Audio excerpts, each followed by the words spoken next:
Yeah, look, obviously disappointed with the outcome. Getting knocked out of the cup.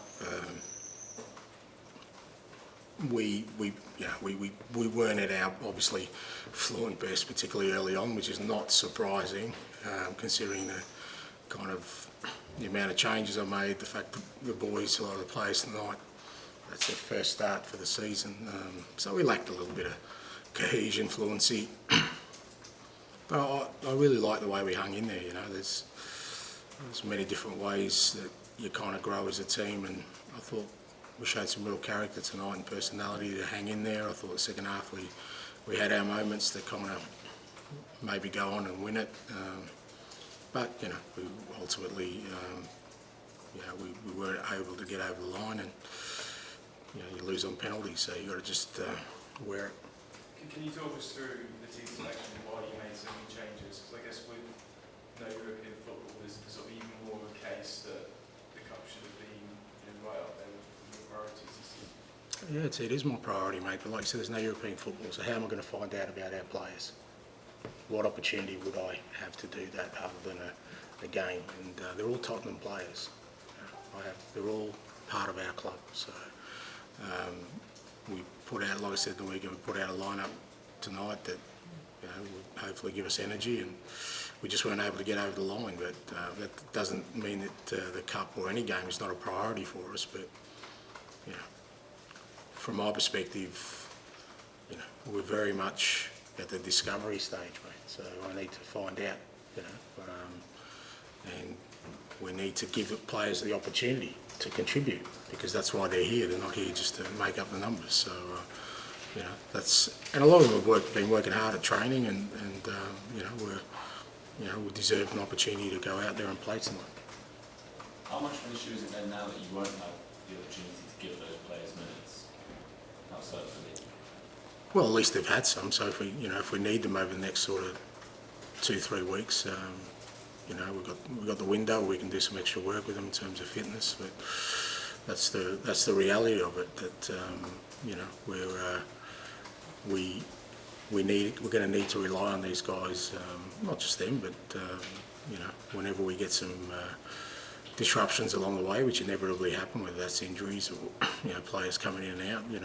Tonight was an opportunity to get some game time into some guys, as you said, because it's going to be difficult moving forward. Does that change anything with the sort of size of squad that you want to have, ideally, just given there is only one competition that you're in between now and January? No, not really. No, I think the size of squad in my mind is the same as it's always been. That we want to have a squad that's resilient enough to grow and be competitive in a tough Premier League season.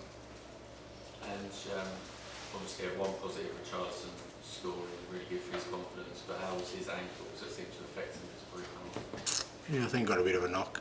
Yeah, look, I mean, I guess because everyone's been talking about it, it's great for him to score a goal. I think he's played better for us in the other games. So, I mean, I'm still looking at. I get why other people look at that, and I understand that. But for me, it's about contributing to our football, how we play, and I thought we gave away the ball a little bit too much tonight, and not just him. There was a few players in that boat, and it's an important part of our game. So that's the stuff that I want Richie to keep working on and improving. I think the goals will come. I think the way we play,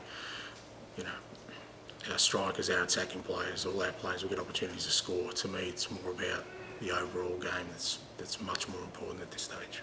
And when you look at the sort of squad as a whole that was used to that, kind of ignoring those guys that you think may leave the club, do you feel like you'd like more players to come in during these next few days? Well, I think again my sort of views around that haven't really changed. We need to trim the squad, and we need to get some.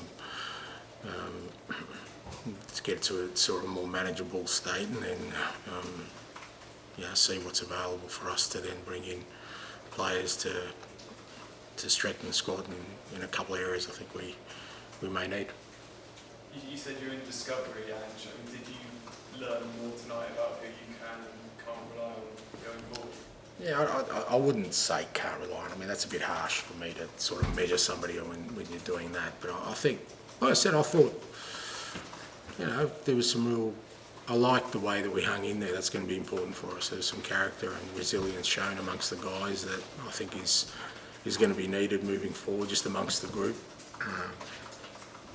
You know, like I said, we've come away in a cup game to a Premier League side and lost on penalties. So, you know, if we'd lost 4-0 or, you know, got blown away, then maybe there'd be a different discussion to be had. But, you know, if we'd won on penalties, would my views be different right now? No, it'd be exactly the same. So it's not really, you know, measured by the outcome. It's more measured about, you know, the whole sort of experience of us seeing the guys out there, how much they're, you know, understanding our football. And I thought there were some good moments, and obviously there's some moments we still need to improve on.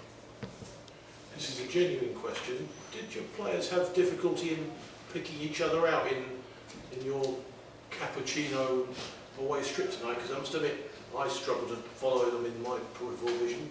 There are a lot of misplaced passes in the first half. I just wonder whether the actual visibility of the shirt was an issue.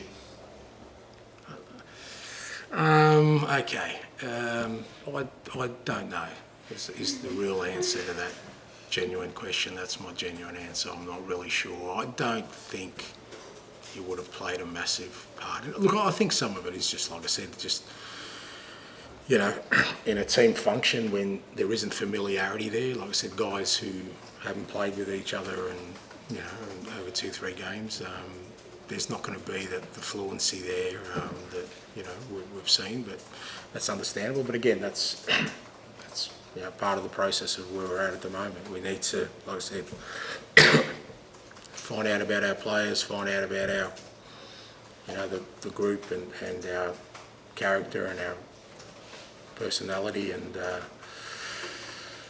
don't know, maybe we need to check out colour matching capabilities. I don't know, cappuccino, so it was okay.